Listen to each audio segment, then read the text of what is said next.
So now we are going to start chapter 14, that is chemical effect of electric current. So in class 7 we have studied the three effects of current: heating effect, magnetic effect and chemical.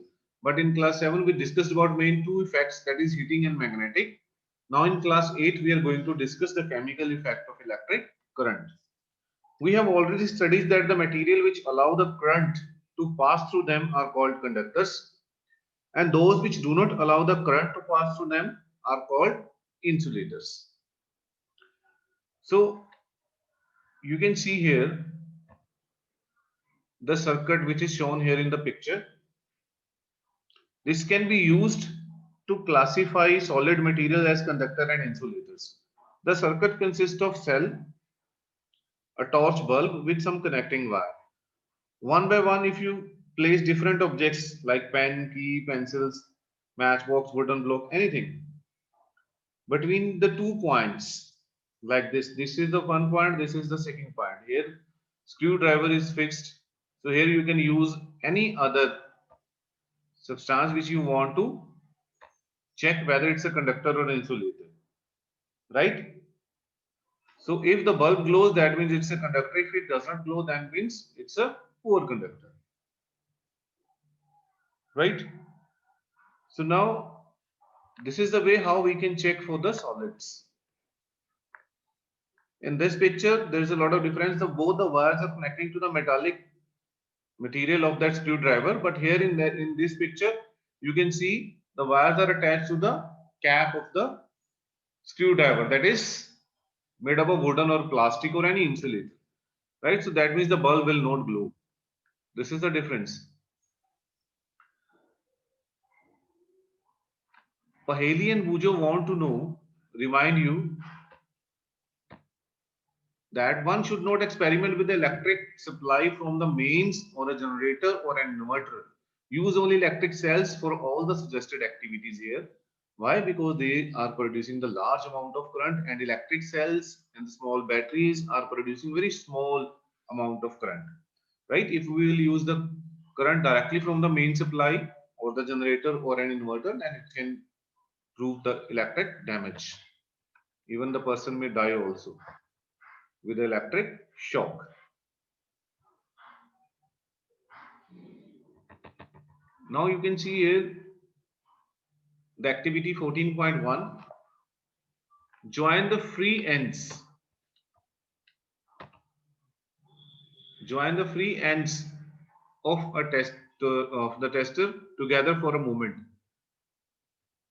This completes the circuit of the tester and the bulb should glow. If the bulb does not glow, it means that the tester is not working. Before using that tester, you should check that whether the tester is working or not.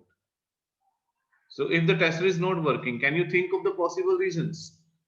There are different possible reasons: that the bulb is fused, or maybe the cells are not properly working, they are used up, and the connections are not tightly tight. So if they are, then we can replace the bulb with another bulb and then make your tester first working. Now you can collect different types of small plastic or rubber caps of discarded bottle and clean them. Pour 1 teaspoonful of lemon or vinegar in one cap and bring your tester over the cap and let the ends of the tester dip like this. So what we will observe? We will observe that the bulb is glowing. So what we can say, we are using lemon juice. Apart from solids, the liquids are also conducting electricity, right? So when the liquid between the ends of conductor allow the current to pass through, then we can say the circuit is complete. Then the current flows in the circuit, and then the bulb glows. But if the liquid in the container will not allow the electric current to pass through, then the circuit will not complete and the bulb will not glow. In some situations, even though the liquid is conducting, the bulb may not glow. Why the bulb cannot glow? When the electric current passes through the solution because of heating effect of current that we have already discussed, because the filament of the bulb gets heated to a high temperature and it starts glowing. However, if the current, now the question arises, the bulb is glowing, we know that, and we know that the very small amount of current is produced. If the solution is conducting, right, I'm repeating, if the solution is conducting the liquid which we are using and the wires are properly connected, but even then the bulb is not glowing. So what can be the reason? The reason can be that the current is too weak that it cannot glow the bulb, right? The bulb current can be weak and the filament does not get heated sufficiently and it does not glow. Now, why is the current in the circuit weak? We know that a material may conduct electricity, it may not conduct it is easily as metal. As a result, the circuit of the tester may be complete and yet the current through it may be weak to make the bulb glow. Very, very important, right? Why the current in the circuit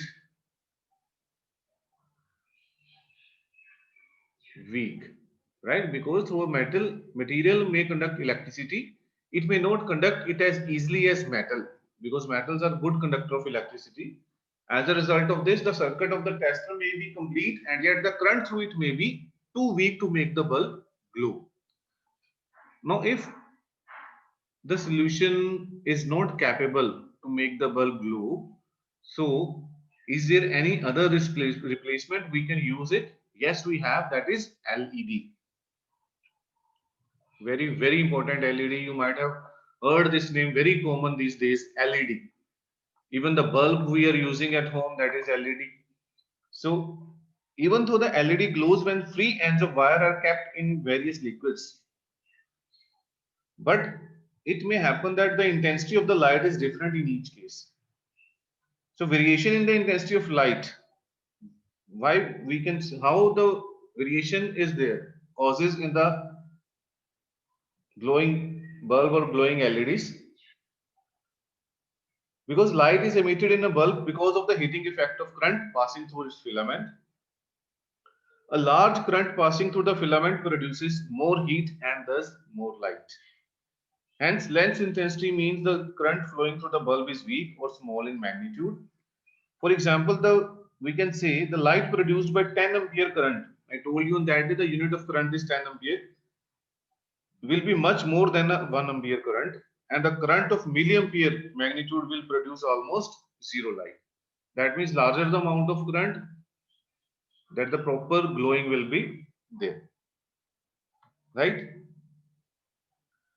When the less light is emitted by LEDs compared to the other, we can say that when the less light is emitted by an LED on passing through a liquid as compared to a metal, it implies that although the liquid is conducting electricity, the conducting power of liquid is much weaker than that of metal. Very important, that conducting power of liquid is much weaker than that of metal. However, the conducting power is different for different liquids, and thus the light intensity given off by the LED differs. Because the conducting power differ for different liquids, that's why there is a change in intensity. We can classify different liquids as good or bad conductor of electricity depending on the intensity of light produced by the LED. If I talk about tap water mixed with salt, that is a good conductor of electricity. Right? If I talk about distilled water, kerosene oil, these are poor conductor of electricity. Kerosene is poor conductor and distilled water you can say insulators. Why distilled water is an insulator? So before going to that, you can see that activity 14.3 here on the screen. So you can take a matchbox magnetic compass.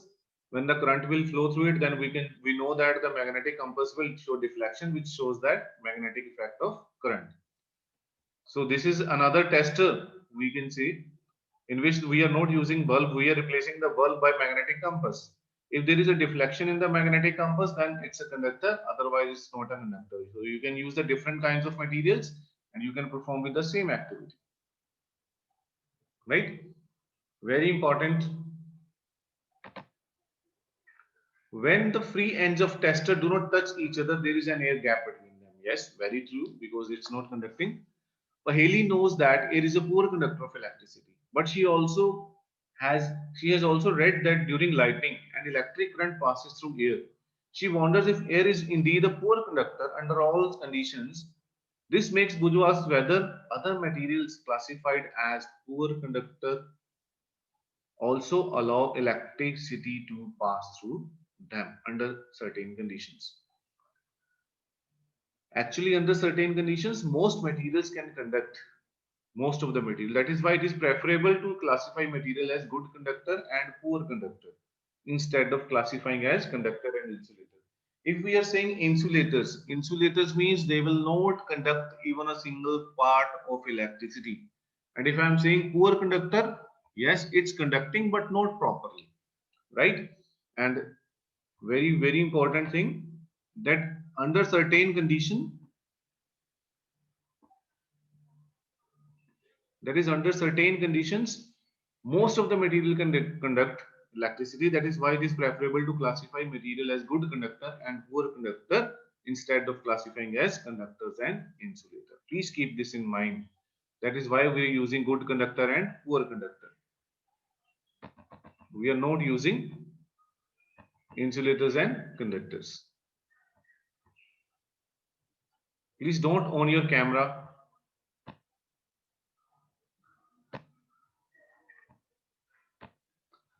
Now you can see the activity 14.4. We can use a 2 teaspoonful of distilled water in a clean and dry plastic or rubber cap of a bottle.